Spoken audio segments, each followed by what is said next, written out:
our feeding programs.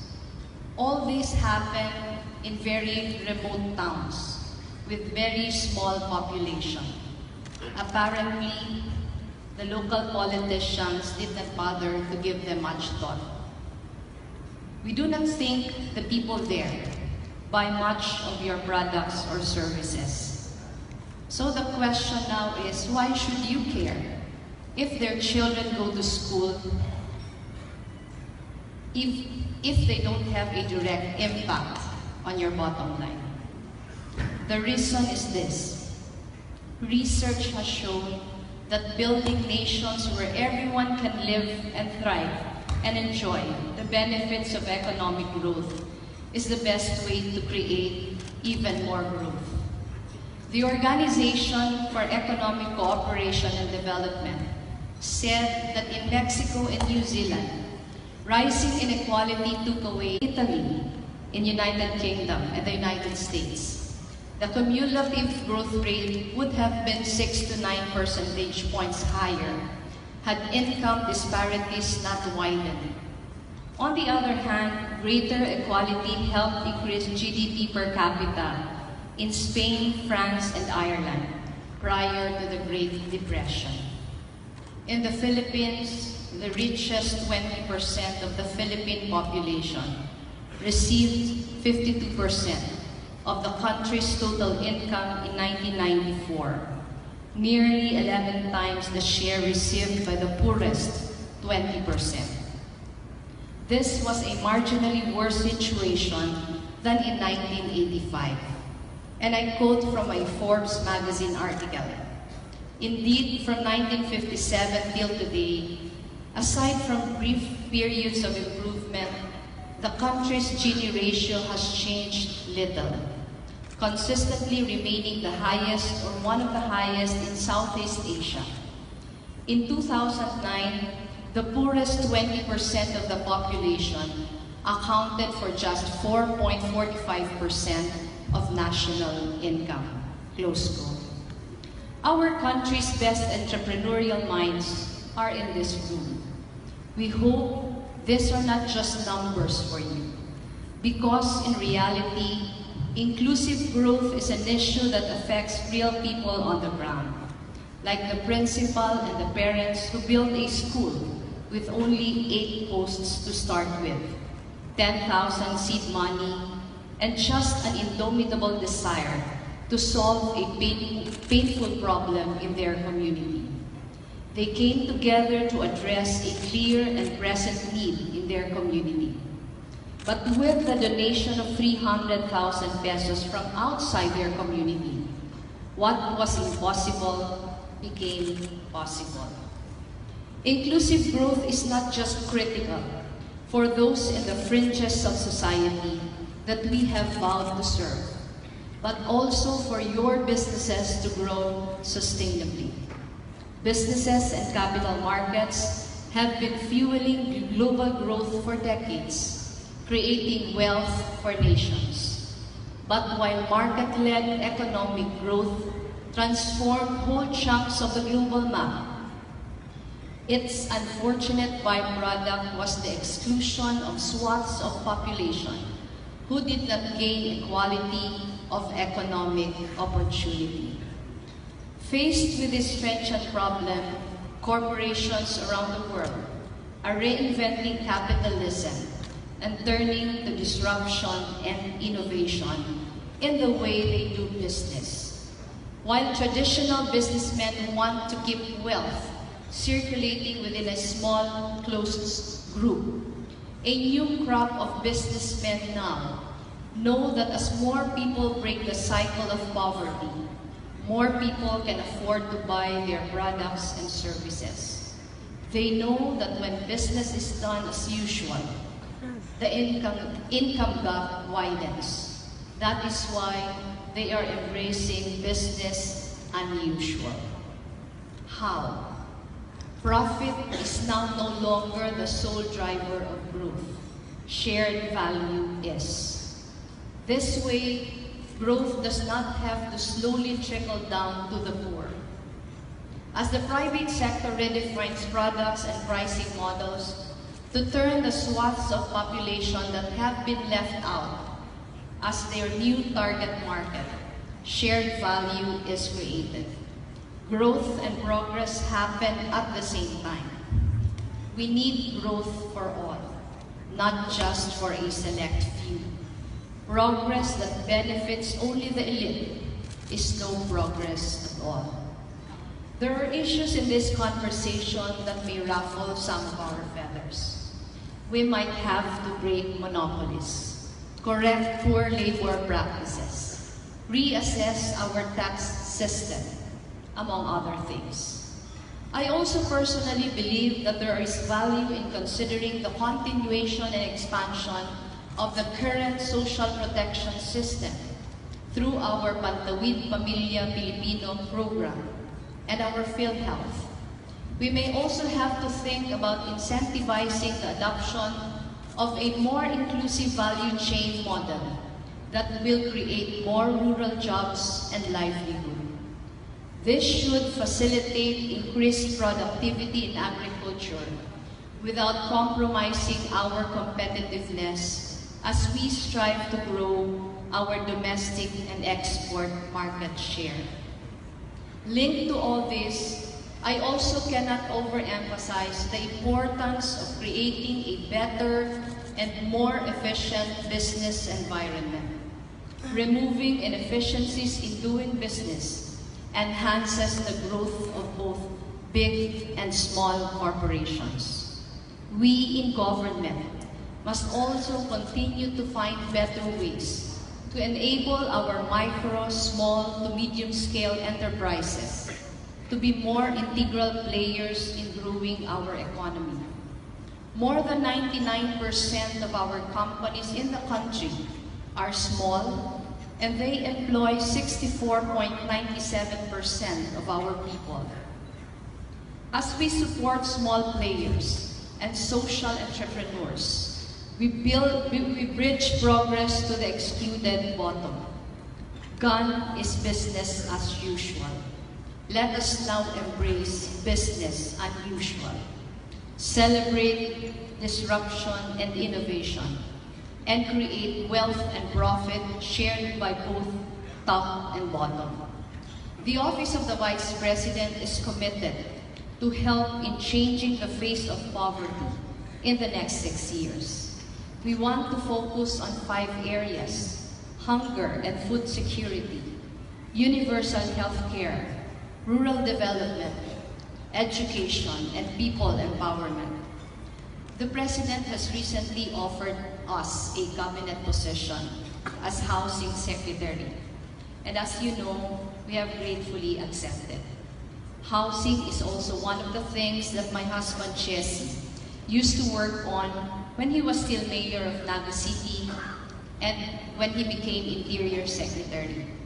Before he passed away almost 4 years ago, Jesse was working on innovations that would allow the government to build cheap, climate change resilient, in-city on-site housing developments for the urban poor. We will not be working from scratch in this portfolio. We will be hitting the ground running. We want to address the 1.4 million housing backlog within our term. We will disrupt and we will innovate. We will enjoin the private sector to be our partners in providing not just houses, but decent and affordable communities where our people will find jobs, where our children can safely go to school, attend church, run around and play safely. We are not asking for your charity.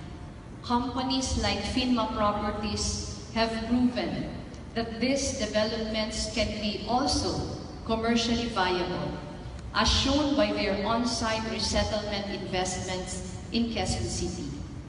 In the past, informal settler families would pay anywhere from 1,500 pesos to 3,500 pesos per month to dwell in a 10 square meter space with no proper sewage and drainage system.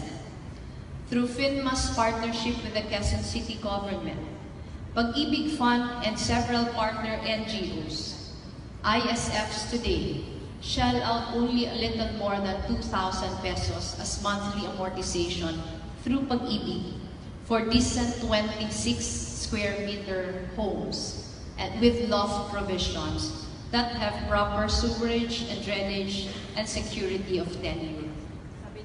Inclusive growth needs inclusive business. And that means corporations address a social need in a commercially viable way. This is just one example of addressing the 1% problem that perpetuates the current instability of our nation's social order, where the poor continue to be poor and get left behind. I am positive you can think of more ways to help. There are so many things that we can do, but so little time. More important than what is how we will do them. Collaboration and consultation would be key.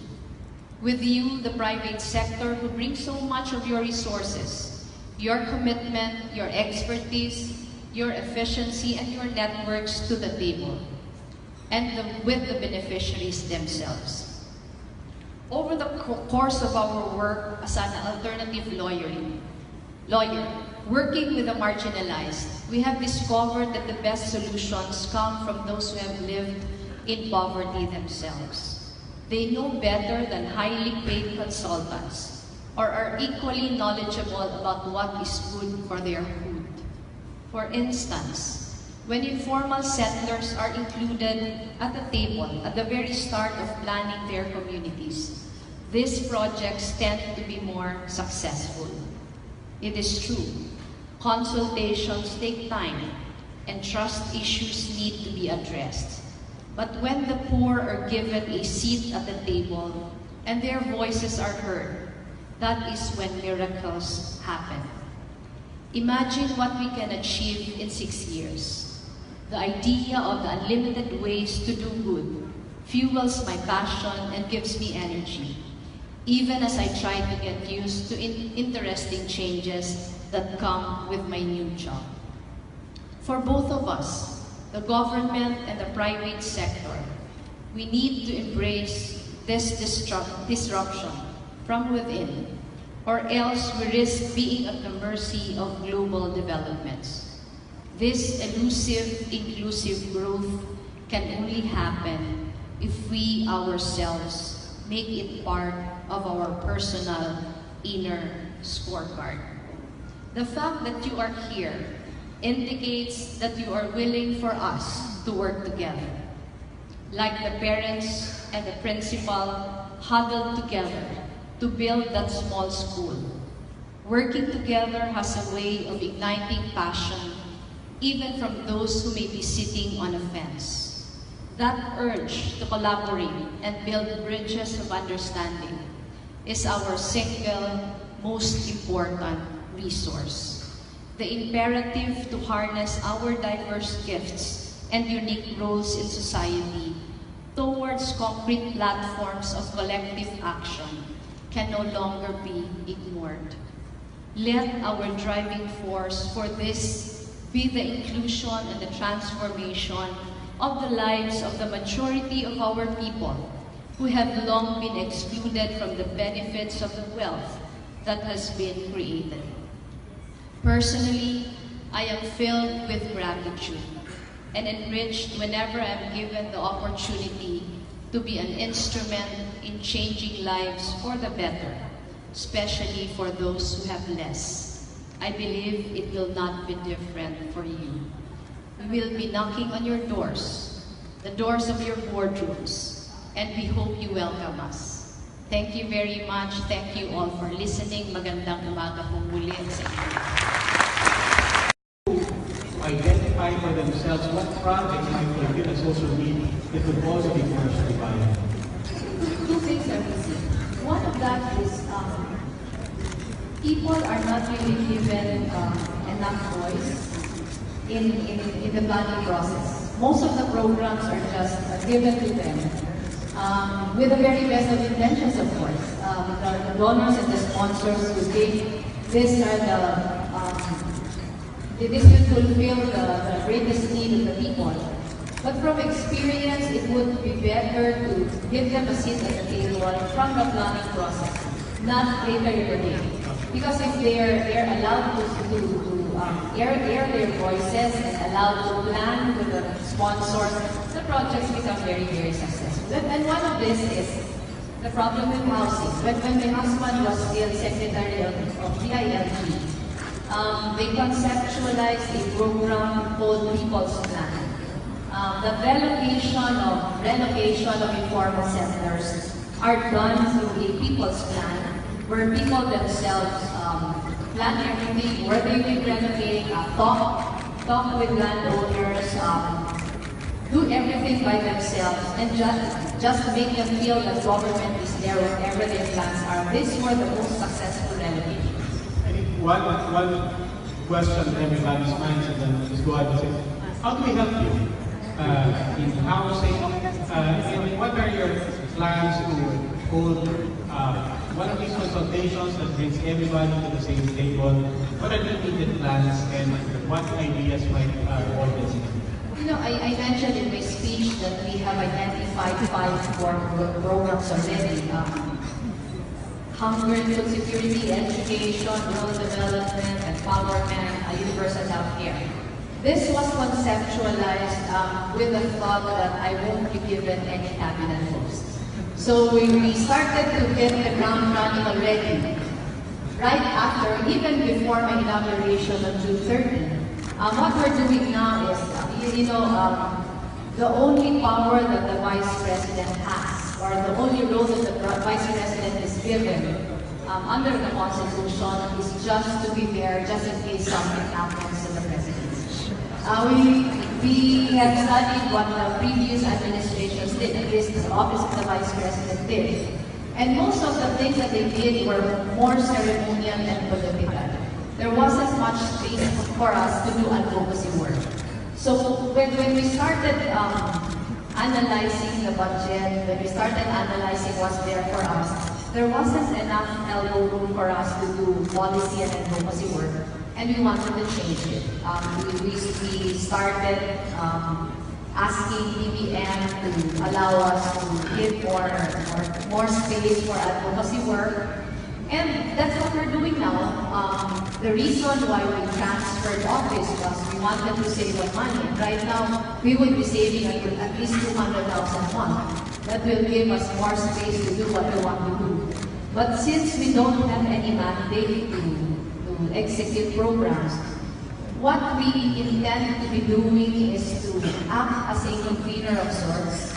There are so many groups out there doing advocacy work, so many private civil society groups, NGOs, doing CSR-related work, but there's no umbrella program for all of them to be doing this. So what we're doing now is we're holding a lot of advocacy meetings, getting all these groups together. We're doing now a sort of an environmental scanning.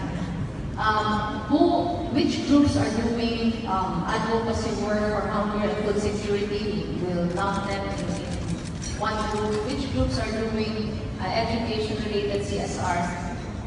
And we want to make streamline all that they're doing. Para walang doble, we will provide a forum for all these groups to talk together and discuss what could I do, what could the other groups do, and siguro, yun, be a conduit for all of this. Speaking of environmental scan and crowdsourcing for ideas, for opportunities, one of the development experts who frequently contributes to this work wrote about this wrote that to address the housing backlog, housing should be addressed not as a noun, rather as a verb. In other words, he was saying that ownership is good, but we should throw into the mix affordable housing made affordable by rent and so on, as being done in Germany, in a lot of first world countries where ownership is not necessarily high. Does this resonate with you, and might this open up some ideas where other models for housing might be participating in the private sector?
Manila, I had to summon some of the officials of HANSI to give me a briefing already. And I was quite surprised by the numbers given to me. I mentioned in my speech that there's a 1.4 million backlog of houses. But they were saying that's not the real number. It might balloon to 5.5 million. If we will be able to have an honest-to-goodness inventory of all who do not have recent houses. But you know, the bulk of the problem is in Metro Manila. And in Metro Manila, there are not so many lands left anymore for these houses. So we're looking at the model demonstrated by Singapore and Hong Kong to be able to combat this problem, meaning set our sights on medium to high-rise housing projects instead of vertical housing.